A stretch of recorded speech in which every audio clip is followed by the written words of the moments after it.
हमारे खुदावंद यीशु की अंजील मुक़द्दस लूका के मुताबिक उसका 10वां बाब 21 से 24 आयत तक। उस वक्त ये हुआ कि यीशु रूह कुदस में मसरूर हुआ और तब यीशु ने कहा, ए बाप, आसमान और ज़मीन के खुदावंद, मैं तेरा शुक्र करता हूँ कि तूने इन बातों को दनाओं और अक्लमंदों से छुपाया और छोटों पर ज़ाहिर किया। हाँ ए बाप, क्योंकि यूं ही तुझे पसंद आया।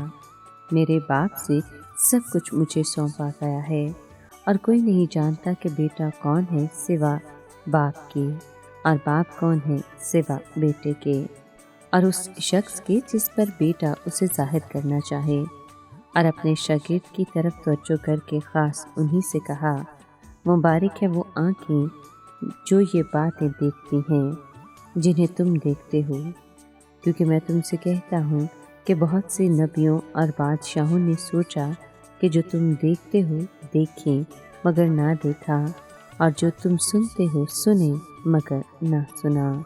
पाक कलाम के पढ़े और सुने जाने पर खुदावंद की बरकत हो, खुदा का शुक्र हो।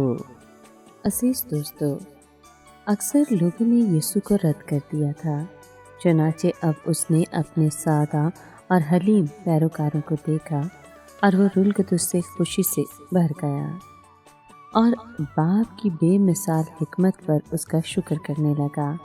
वो 70 शागिर्द इस दुनिया के दना और अक्लमंद लोग नहीं थे, वो महज बच्चे थे, लेकिन उनमें ईमान, जान निसारी और फरमाबरदारी थी। दानिश्वर तो अपने फ़ायदे के लिए नहायत अक्लमंद, नहायत आलम और होशियार होते हैं। उनके गुरूर ने उनको अंधा कर रखा था। वो खुदा के प्यारे बेटे की असल हकीकत और कद्र कीमत को नहीं देख सकते थे। ये बच्चे ही हैं जिनके वसीले से खुदा ज़्यादा मौसर तौर पर काम कर सकता है। हमारा खुदावंद उन सब के लिए खुश था जिन्हें बाप ने उसे दिया था। वो शादमान था कि वो 70 अपने पहले मिशन में कामयाब रहे थे, जिससे पता चलता था कि बिलाखिर शैतान मात खाएगा। बाप ने सब कुछ बेटे को सौंप दिया है। इसमें आसमान का, ज़मीन का और ज़मीन के नीचे का सब कुछ शामिल है। कोई नहीं जानता कि बेटा कौन है सिवाय बाप के। तजस्सुम के साथ एक राज वाबस्ता है जिसकी गहराई को सिवाय बाप के कोई नहीं जानता।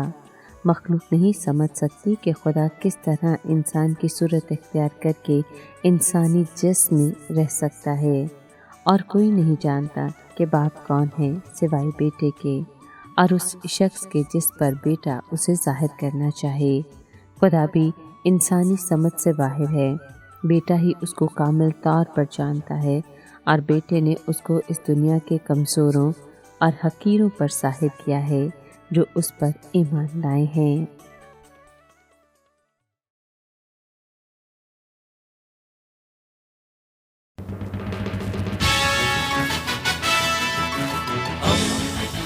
दोस्ती का पैगंबर, रेडियो वेरितास एशिया।